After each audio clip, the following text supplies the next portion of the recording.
Would you say travel, the travel, there's travel? I don't know if there's a travel pool today. I mean, that doesn't mean they can't call them. Right. Super chips tomorrow. Have to take off in the middle of the night under cover of a one night. Stanley got no, this is Yeah. there is a thing with that. I've got his mic. That's for, I know, but they'll marry your video with the sound from here for the piece tonight, that's fine. I'm just trying to get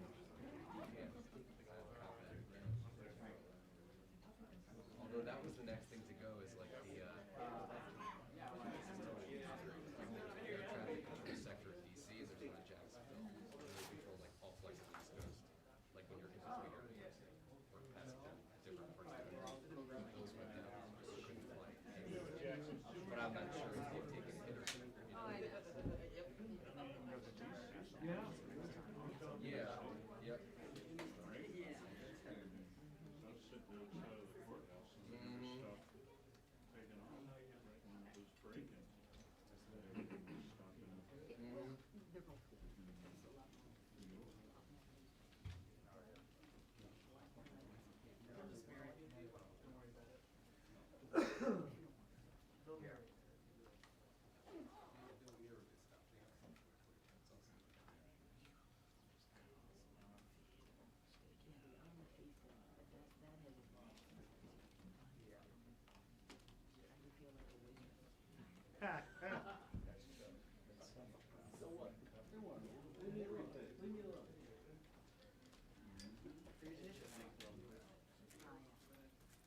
We're walking over from Mr. Schumer's office now, so in about 2 minutes we'll get started. Thank you.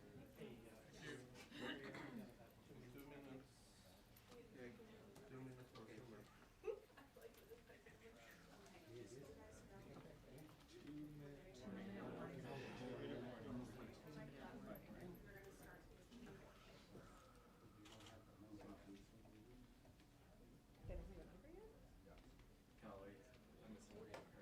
I just tweeted it, so send it.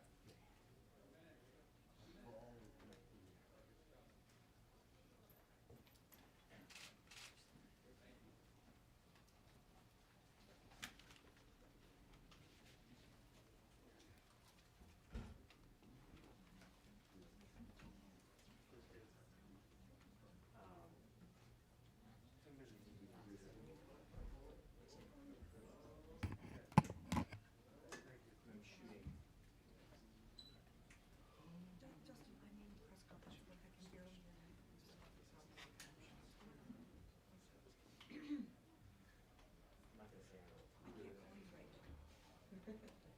now. I can't hear you.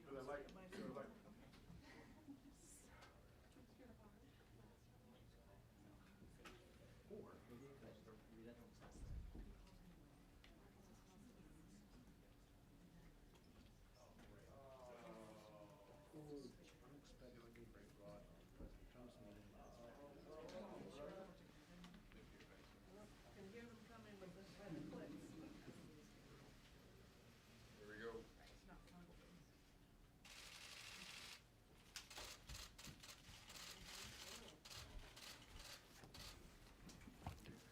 Well, good afternoon. First, I am proud that this is the first time this year that Leader Pelosi is appearing as Speaker Pelosi in this room. And the longest shutdown in American history will finally end today. The President has agreed to our request to open the government and then debate border security, which is great news for 800,000 federal workers and millions of Americans who depend on government services. As Democrats have said all along, the solution to this impasse was separate funding for the government and then go over our disagreements from border security. Separate the funding of government from the discussion on border security, and that's what we got.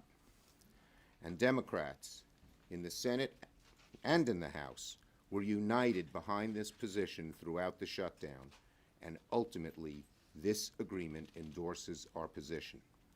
It reopens the government without preconditions, gives Democrats and Republicans an opportunity to discuss border security without holding hundreds of thousands of American workers hostage. We expect the continuing resolution to clear the Senate and clear the House this afternoon and be signed by the President today. And before I go on, I think on both of us, but we want to thank all the federal workers from the bottom of our hearts. They've worked so selflessly this past month without pay, showing up to do a job they knew was important, but for which they weren't fairly compensated. The workers showed up despite the callous indifference of the administration, who treated them as hostages, who treated them as pawns, who belittled their financial strain. Our dedicated public servants should never, never have to go through this again. We will do everything we can to make sure they won't have to. And this past month has proven just how vital government services are to the American people, whether it's our food safety, our airports, our national parks, our economy, our national security, and so much else. The American people do not like it when you throw a wrench into the lives of government workers over an unrelated political dispute. Working people throughout America empathized with the federal workers and were aghast at what the president was doing to them. Hopefully now the president has learned his lesson. Now, once the president signs the continuing resolution, we in Congress will roll up our sleeves and try to find some agreement on border security. We don't agree on some of the specifics of border security. Democrats are firmly against the wall. But we agree on many things, such as the need for drug inspection technology, humanitarian aid, strengthening security at our ports of entry. And that bodes well for finding an eventual agreement, the fact that we have so many areas where we can agree. But today, the President will sign the bill to reopen the government along the outlines of what we have proposed. And hopefully, it means a lesson learned for the White House and for many of our Republican colleagues. Shutting down the government over a policy difference is self-defeating. It accomplishes nothing but pain and suffering for the country and incurs an enormous political cost to the party shutting it down. We cannot ever hold American workers hostage again. Speaker Pelosi.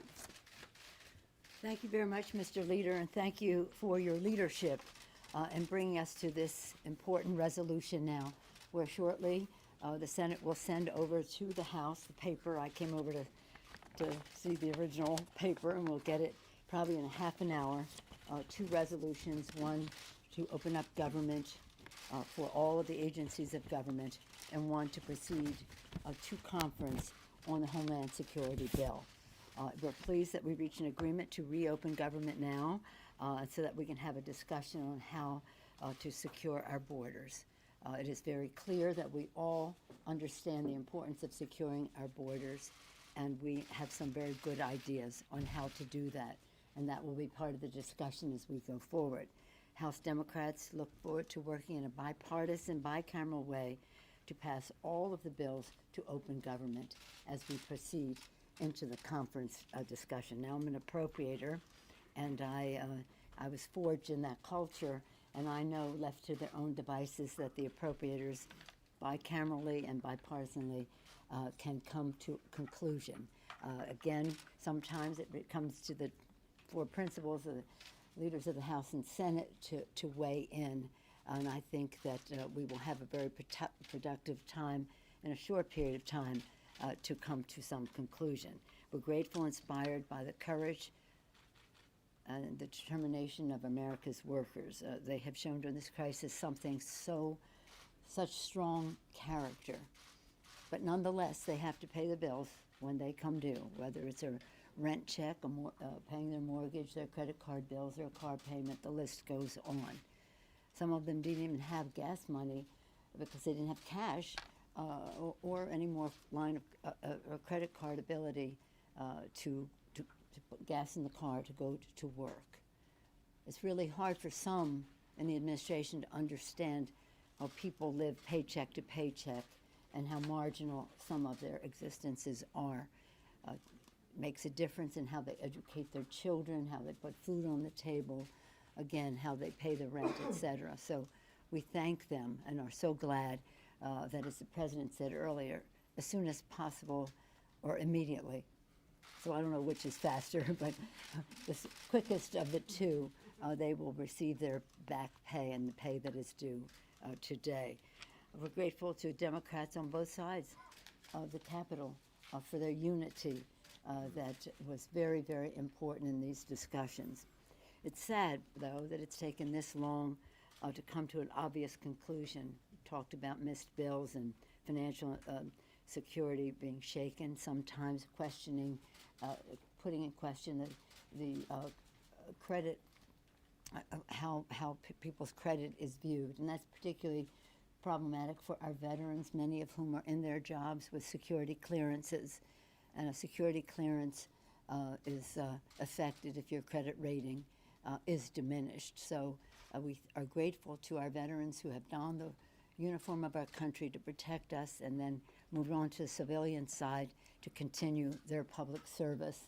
And we want them to have all the respect they deserve, as well as our other public employees, federal employees, who are working so hard to meet the needs of the American people. We value their purpose. We appreciate their diligence in performing their jobs, whether, as the leader said, keeping us safe, and in terms of civilian aviation, whether it's the FBI, other areas of public safety, but also just in so many ways, whether it's food safety and the rest. The list goes on. You're familiar with it. But we don't want in any way any shutdown of government to diminish the respect that we have for the purpose of our public employees and the excellence of their service. Disagreement in policy should never be a reason to shut down government, really shouldn't, especially, again, for a period of time that has an impact on the paychecks. I'm sad it has taken this long. I'm glad that we've come to a conclusion today as to how we go forward in the next 3 weeks. And again, I salute the minority, the Democratic leader in the Senate, for the work that he did to bring this. Because in the House we passed 10, but 10 times we passed the bill. Working with our leadership, Mr. Hoyer, 10 times he brought bills to the floor to open up government. To open up government. And the most recent one that was presented on the Senate floor yesterday was so simple. $12 billion for disaster assistance and open up government for 2 weeks. The Republicans said no. I think the public weighed in. And I quote Lincoln all the time, public sentiment is everything. With it, you can accomplish almost anything. And we thank the public for weighing in so strongly, for paying attention. And I think that will be the success of this conference. Again, as an appropriator, I participated in many conferences when we used to have them. This conference, that the public awareness is so increased and the public interest in it is so sharpened that they will see what the decisions are that we have to make and help weigh in on those decisions. I thank you again. Okay, wait, one at a time. Madam Speaker, thank you. Madam Come on, Speaker. one at a time, please. Madam Speaker, Wait a minute. Madam You- Speaker. you recognize that. Madam Speaker, Nancy. the president has wanted this wall funding for a long time, but it wasn't until Democrats won the House that he really went to the mat for it. How much of all of this do you think is about the new power dynamic and his desire to show you who's really in charge? I don't get your question. I mean, the point is, today we have come to a way to go forward to debate the best ways to protect our border. I don't see this as any power play. I mean, I'm referring to the past 36 days and the fact that he held out over wall funding. Well, if you're saying that the president held out over wall funding to show who was in charge, I think that's quite a bad statement to make about any leader in our country. But what I do say is, let's go forward, get this done, the leader mentioned lessons learned and hope that people know that we cannot hold our public employees hostage because we have a disagreement. For how many, 34 days, is it now, over 1 month, having an impact on their lives. So I don't want to make any characterizations of the president's motivation. You'll have to ask him. Go ahead. Speaker Pelosi, did the president underestimate you politically? And can you assure the public that there won't be another impasse in 3 weeks? Well, I can't assure the public on anything that the president will do, but I do have to say I'm optimistic. I see every challenge or every crisis as an opportunity to do the right thing for the American people, and at the same time make people aware of what the decisions are that we have here, and hopefully that will make everybody come together in a way that is unifying for our country. I can't characterize the president's evaluation of me. I just say one more thing in reference to that. I suggested to Leader McConnell that we use a conference committee format. That conference committee has Democrats and Republicans, House and Senate, sitting at a table, has worked very successfully on Homeland Security and everything, and all the other bills that haven't been signed over the last several years, even when the Republicans were in charge. And so I'm very optimistic that the conference committee can come to a good conclusion and we can avoid another shutdown. Go ahead, Cheryl. The State of the Union go on as planned now. The State of the Union is not planned now. I get that. What I'd said to the president is when government is open, we will discuss a mutually agreeable date. And I'll look forward to doing that and welcoming the president to the House of Representatives for the State of the Union when we agree on that mutual agreeable Go ahead, date. Joe. This morning, you were planning to announce a border security vision of Democrats, what you want. What is the state of that proposal, the status of it? And also, can you accept any sort of physical barrier in a border security plan? The work of the conference committee will draw out everyone's view of what is the best way to protect our borders. Our chair of our Appropriations Subcommittee on Homeland Security, Congresswoman Lucille Rohrbaugh-Allard, knows this issue very well.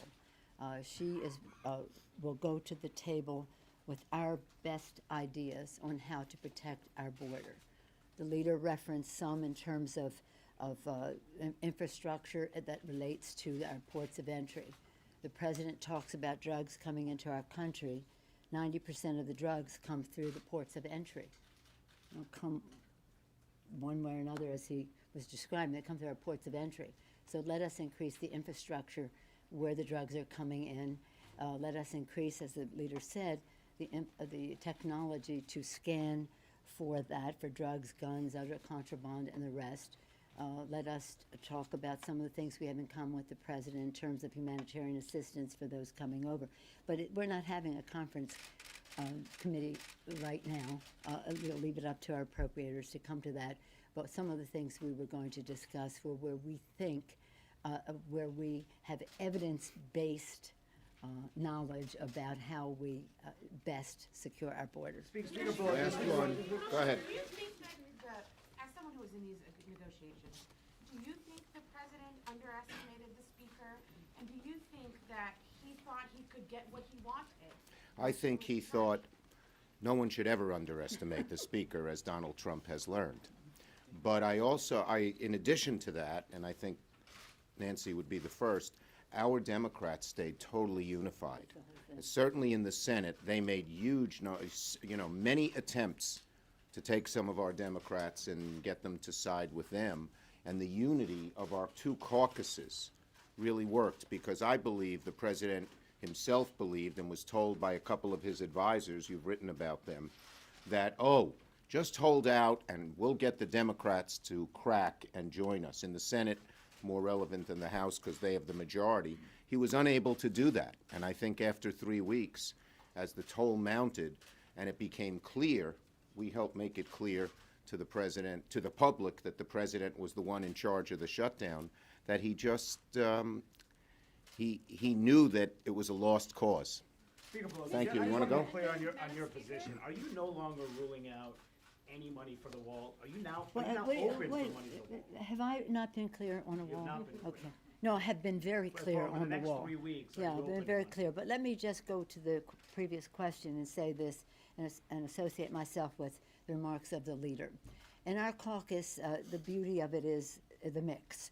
And I always say, when people say to me, oh, you're so good at organizing your caucus, no, I don't unify our caucus. Our values unify us.